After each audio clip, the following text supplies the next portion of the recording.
زۆر چاکە لە دوای نەشتەرگەری نەخۆش پێویستە چی بکات و چی نەکات. ئێوە وەکو پزیشکی پسپۆڕ ڕێنماییتان چییە بۆ ئەو نەخۆشانەی کە نەشتەرگەری بە ڕۆی پشت ئەنجامەدەن؟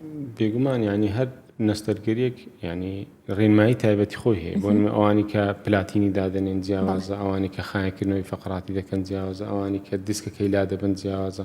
بەس بەعام ینی نەخۆش کە عملیاتی کرد عادەتەن دوای عملیات لەسەر پشت دەبی تا بەیانی دوای ڕۆژی دووەمی عملیات عادەتەن کەمکەمە پیاسی دەکات، زۆر نابی زەخت دەخۆی بکە، نابی زۆر خۆی هیلاکە.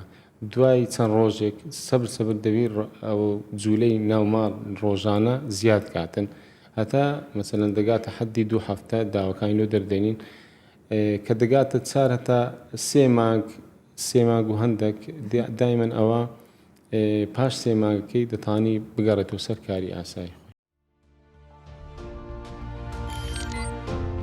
میهرەبانی، دڵسۆزی و لێزانی